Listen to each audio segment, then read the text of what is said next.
Everyone, welcome back to my channel Dr. Khalis and Roshan. Myself, Dr. Khalis, MBBS General Physician Consultant Physician. Hypertension with medicines. Hypertension is very common in OPDs.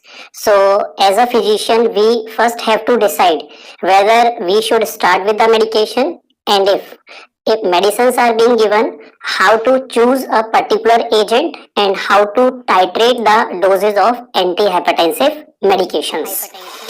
Before that, this video is only for medical professionals, should not be used as a prescription. If there is high blood pressure, patients are advised to consult their local physician, and there is no advertisement for any brand or company. Now let's see what is the meaning of hypertension, and these are based on International Society of Hypertension guidelines. So normal blood pressure is when the systolic BP is less than 130 and diastolic BP of less than 85. So both these should be fulfilled. While elevated blood pressure is 130 to 139, means both the values are inclusive in this group, and or diastolic BP of 85 to 89, means either of any these two will make it high normal blood pressure. Grade 1 hypertension is 140 to 159 and or diastolic BP of 90 to 99. Grade 2 hypertension more than equal to 160 and or diastolic BP of more than equal to 100. So this classify the patient in grade 2. For example, if a patient has blood pressure of say 130 by 100, so this patient will be classified into grade 2 because 100 diastolic BP will come in grade 2. Though 130 systolic BP is coming in high normal blood pressure, but the thing is and or. So this is how to classify the blood pressure. While Indian guidelines do classify stage 3 or grade 3 as when the blood pressure is more than 180 and or diastolic BP of more than 120. Now, how many readings are needed? For example, a patient coming to first time with hypertension, should we start with the antihypertensive medication or should we wait? So the guideline says that diagnosis should not be made on a single OPD visit. Therefore, we should have multiple readings elevated, after which we can label the patient as having hypertension. So there should be 2 or 3 visits, and the interval of those visits will be 1 to 4 weeks. And they are required to confirm the diagnosis.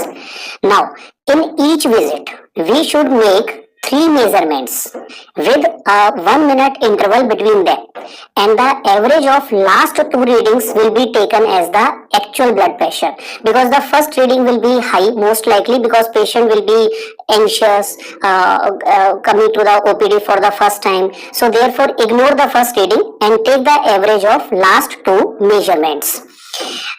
If the blood pressure reading of first if blood pressure of the first reading is less than 130 by 85, then no further measurement will be needed.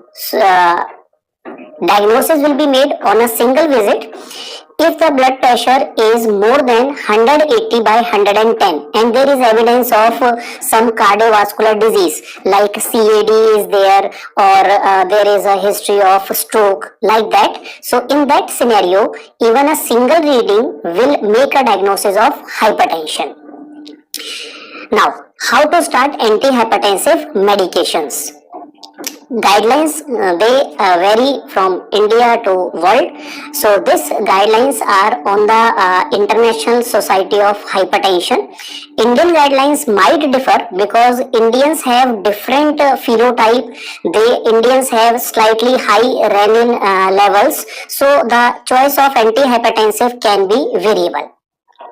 So this is according to the International Society of Hypertension. So how the drug should be started? If a patient is diagnosed with hypertension, grade 1 hypertension, that means BP is 140 to 159 systolic and 90 to 99 diastolic. So we should assess these risk factors. If the patient is having diabetes, CAD, chronic kidney disease, or patient has risk factors for atherosclerotic cardiovascular disease. Risk factors are dyslipidemia, smoking, sedentary lifestyles, family history at young age. So these are risk factor for atherosclerotic cardiovascular disease. Or patient has hypertension mediated organ damage. For example, patient have hypertensive retinopathy, patient has albuminuria due to hypertension, or patient has evidence of ventricle hypertrophy. So these are all hypertension mediated organ damage. So if any of these is present, yes, so along with the lifestyle modification, we should start the patient on antihypertensive drugs. But if none of these are present, then we can continue with lifestyle modification, but keep the patient in follow-up. Like every 3 to 6 months we will do the follow-up of the patient, and if the blood pressure is still high, then we will add drugs. While if a patient coming to us in grade 2, the lifestyle modification with drugs should be started in that patient. So this is a protocol how to start or when to start the antihypertensive medication. Now, what is lifestyle modification? Lifestyle modification has been discussed in a separate video. You can watch that video in the same channel, that is natural way to control blood pressure. How much is the salt intake and everything practical is discussed there. Like guideline says less than 5 grams of salt should be taken, but what is the meaning of 5 gram practically? How will you advise your patient? Which fruits to be taken? How much exercise is important? What about the alcohol intake? So everything is discussed in that video. Now coming to the drugs. How to start with the drugs, the protocol of starting the antihypertensive drugs. So the guideline says that you start with combination therapy. Like if patient does not have any comorbid condition or no special preference for any antihypertensive medication, so we can start with ACE inhibitor or ARBs plus CCB in a low dose. For example, low dose means half or less than half of the maximum dose. For example, say telmisartan if we are starting. So telmisartan we can start with a very low dose like 20 milligrams or a low dose 40 milligrams. Along with the calcium channel blocker like amlodipine. Amlodipine we can start with 2.5 milligrams. So if the patient started on the low dose, just take an example, telmisartan of 20 milligram plus amlodipine of 2.5 milligram. So we can start this medication. While you can also choose a telmisartan of 40 milligram and amlodipine of 5 milligram depending on the blood pressure range of the patient. Like if a patient is in grade 1 and BP is like 144 by say 92. So I would prefer giving a very low dose of telmisartan of 20 and amlodipine of 2.5. But if the patient has BP of say 158 by 98, so in that case I will choose telmisartan of 40 and amlodipine of 5 milligram. So that is the clinician decision ki how much dose should be started in the beginning. Then we will call the patient after 1 to 3 months. Indian guideline says that you call the patient after a month. So after a month, if blood pressure is controlled, continue with the same previous doses. If blood pressure is not controlled, so these arrows are if blood pressure is not controlled after 1 to 3 months duration. So we increase the doses of these medications. For example, let's take an example. If in the first step I have started the patient on telmisartan of 40 and amlodipine of 5 milligram and BP is still not under control. So what I will do, especially in young patient where the renin levels are high, I will increase the dose of telmisartan to 80 milligram. From 40 I will make it 80 milligram and I will keep amlodipine as 5 milligram only. And then I will call the patient again after a month. So again after a month, if BP is still not under control, so what I will do, I will then increase the dose of amlodipine from 5 to 10 milligram and I will keep the dose of telmisartan as 80 milligram. Like that I can take a decision. So it is the individual decision of the physician ki how the dose should be titrated. Now, if in spite of high doses means almost the maximum doses of these agents, blood pressure is still uncontrolled, then we will add diuretics. So, diuretic like chlorthalidone can be added.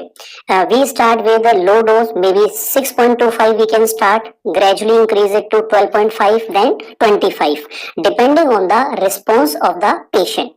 But still, even after the maximum dose of the diuretic, BP is uncontrolled. That is the meaning of resistant hypertension. Resistant hypertension means BP is more than 140 by 90 despite 3 or more than 3 antihypertensive drug and one of which is diuretic. Then it is resistant hypertension. So in that case, we will add spironolactone. Spironolactone, we first start with 25 milligram once a day. Then if BP is still not controlled, we can make it 50 milligram per day. And still BP is not controlled, then we will add further drugs that we will discuss subsequently. So this is a broad skeletal framework of how to proceed if BP is not under control. Now what is the target BP? When we say ki BP is not controlled means what should be the target blood pressure? So the target blood pressure should be in comorbid conditions, whether it is diabetes, CAD, CKD, keep the blood pressure 130 and 80 and below 130 and 80. If patient is young, if there is no comorbid condition, no hypertension mediated organ damage, so till 140 by 90 or below that BP can be maintained. But most of the guidelines says that in comorbid condition or hypertension mediated organ damage or high risk of atherosclerotic cardiovascular disease, keep the BP 130, 80 or less than that. Now, if patient is elderly, frail or having a low CVD risk, in that condition, in grade 1 hypertension, we can start with a single agent also. We can start with a single therapy as well. Now, which antihypertensive agent we should choose if there is a particular comorbid condition or a patient profile is given. So, for example, in this, if a patient has CHF or fluid overload, so instead of giving the CCB, I will start with diuretic therapy. Like that, we can choose. So, depending on the patient profile, the initial agent can be variable. So, if patient is having CHF, patient is elderly or patient has isolated systolic hypertension. In that condition, the preferred agent will be diuretic. But caution is contraindication. Contraindication is these thiazide diuretics or especially the thiazide diuretic should be contraindicated in gout. They can aggravate high uric acid. Relative contraindication is dyslipidemia patient. And these are the doses and frequency of popular diuretics. So hydrochlorothiazide dose is 6.25, a low dose to 12.5. Chlorthalidone 6.25 to 12.5, but some says ki till 25 we can go with these agents. Frequency of hydrochlorothiazide can be twice a day, but for chlorthalidone it is once a day. Indapamide can be 1.5 to 2.5 and dosing frequency is 1. The timing of these agents, choose the timing morning or afternoon because of their diuretic effect. If you give them in the night time, so patient has to wake up multiple times in the night. So patient sleep will be disturbed and it is a precipitating cause for further hypertension. So these are some practical tips ki what time of the day you should give these agents. Now, if patient has metabolic syndrome, patient has angina episode, elderly patient and systolic hypertension. So in those conditions, we can choose calcium channel blockers, especially for angina episode, we use non-dihydropyridine calcium channel blockers like we can choose diltiazem or verapamil. They will help in the angina episodes and they will be preferred if patient has bronchial asthma, where in angina we can't give beta blocker, so we can give calcium channel blocker from that group. Contraindication of those non-DHP, diltiazem and verapamil is AV blocks. These are the doses and frequency per day. Like most popular is amlodipine, 2.5 to 20 milligram. 20 milligram is a maximal dose of amlodipine. Then we can choose these diltiazem. The doses are 90 to 360. They can be given in a sustained release formulation also. Nifedipine is now gaining popularity, especially a long acting nifedipine. A dose of 10 to 40 milligrams it can be given. So these are certain calcium channel blockers which are used. Then if a patient has metabolic syndrome, heart failure, especially heart failure with reduced ejection fraction, chronic heart failure, left ventricle dysfunctions are there, post myocardial infarction patient, significant proteinuria.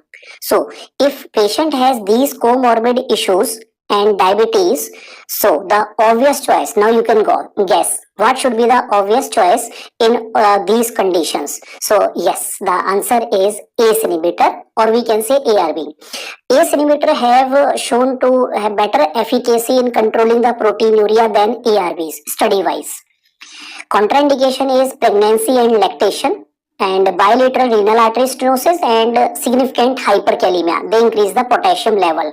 So these potassium reports should be checked before starting the ACE inhibitor.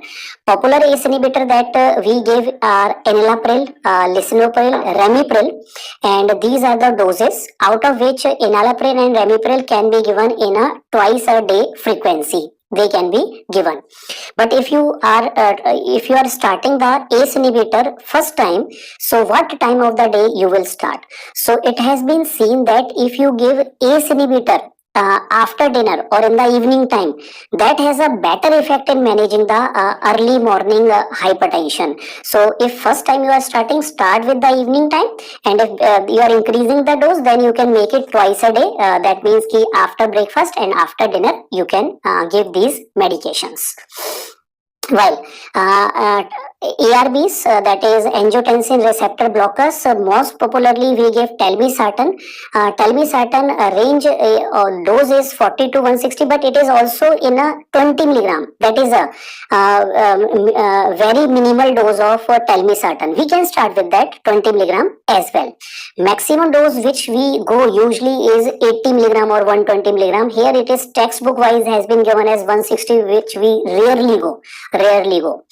Olmesartan 20 to 40 milligram it can be given, azilsartan 40 to 80 milligram, and all of these agents are given as single day frequency because they are almost 24-hour working.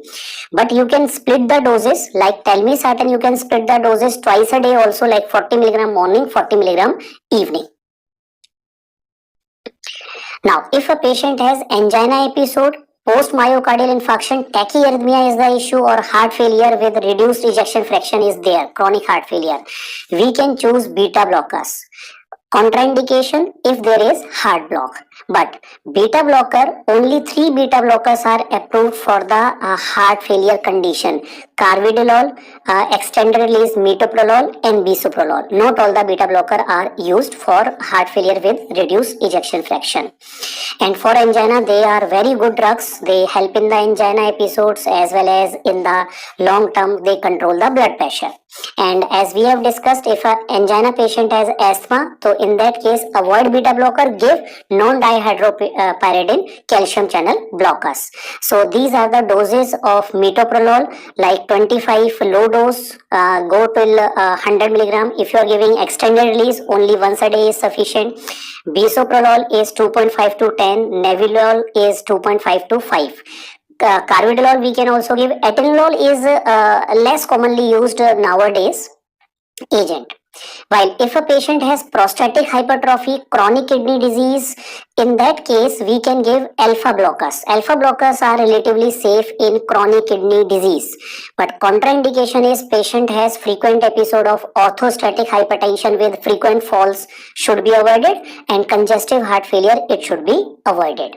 These are the dose of prazosin. We start with the 2.5 and it should be given in the night time, at bedtime, because after consumption patient should not walk, patient should lie down. So the best time to start with is the night time, 2.5 to 10. Though it can be given once a day, but we can increase the frequency to 2 or 3 times in a day as well. Resistant hypertension patient is there. Resistance hypertension, we give spironolactone, but even after the spironolactone, patient blood pressure is still high. So always rule out non-compliance. Non-compliance means patient might be taking salt in the diet. It might not be a visible salt. It can be like pickles, papad patient is taking. So ask history of these dietary food items if the BP is still high. So rule out that. Motivate the patient for lifestyle modifications. Ask the patient to take medicines same time each day, whatever time patient is taking. The drugs which can be given are centrally acting drugs, and the dose of these centrally acting drugs like clonidine 0.1 to 0.3, 2 times or maybe 3 times we can also give. Moxonidine we can give 0.2 to 0.4, one or twice in a day can be given. Now, these are the common side effect of the medications which you should tell to your patients, because patient might complain of headache, flushing episodes or edema. Because with edema, patient become very scared. Ki edema is there, might be kidney failure is there, heart failure is there, but reassure the patient that if edema develops, this is a side effect of calcium channel blocker. Patient do complain of headaches. So if patient is having persistent headache, sleep is disturbed, then you should change calcium channel blocker in that scenario. Same for ACE inhibitor. If patient is having dry irritating cough, then change ACE inhibitor to ARB. The chances will be less in that condition. Postural hypotension is common with alpha blockers. Besides that, ACE inhibitor and ARB do cause postural hypertension. And be very careful about the hyperkalemia in ACE inhibitor and ARB cases. Angioedema with ACE inhibitor is common. In diabetes patient, there can be high glucose level with the use of diuretics. So they can cause, as well as beta blocker, they can impair the glycemic control. So be careful about the comorbid condition of the patient and keep monitoring these side effects in patients. The last question, can we stop antihypertensive medications in our patient? Because patient always tell you कि doctor साहब मेरी medicine इतनी चल रही है तो बंद कर सकते हैं हम medication. So can we stop antihypertensive medication? So as such, there are no clear-cut valid guidelines कि can we stop the antihypertensive, or if we are stopping, how to stop. There are no clear-cut guidelines, but do not stop antihypertensive before 1 year of BP control. Never do that. So do not stop before 1 year of BP control unless patient is having hypotension episodes, symptomatic hypotension. Yes, if patient has symptomatic hypotension, then you have to taper or stop the antihypertensive medication. But if there are no episodes, BP is under control for 1 year, then you can try tapering the doses and stopping the doses of antihypertensive medications. Tapering is important rather than sudden withdrawal. Like if amlodipine patient is taking 5 mg, do not stop it immediately. Make it 2.5. Make it 2.5 and then stop. And how frequently the tapering should be done? It can be done like not before 1 month. Not before 1 month you should taper the dose. So only after 1 month you try to taper these doses. Withdrawal start with the last dose which we have added. Like if we have started with telmisartan, then we have added calcium channel blocker, then we have diuretic. So start tapering the diuretic first, followed by CCB, followed by ARB or ACE inhibitor. So this is a broad framework of tapering the or stopping the antihypertensive medication. But always keep the patient under a follow-up. So if patient is willing to come for a frequent follow-up, then try to stop or taper the drug. Otherwise, no. Because rebound hypertension have high side effects like stroke. So this was the presentation on antihypertensive medications. So do share your experience, and any recommendation, any feedback you can put in the comment section. Thank you all of you.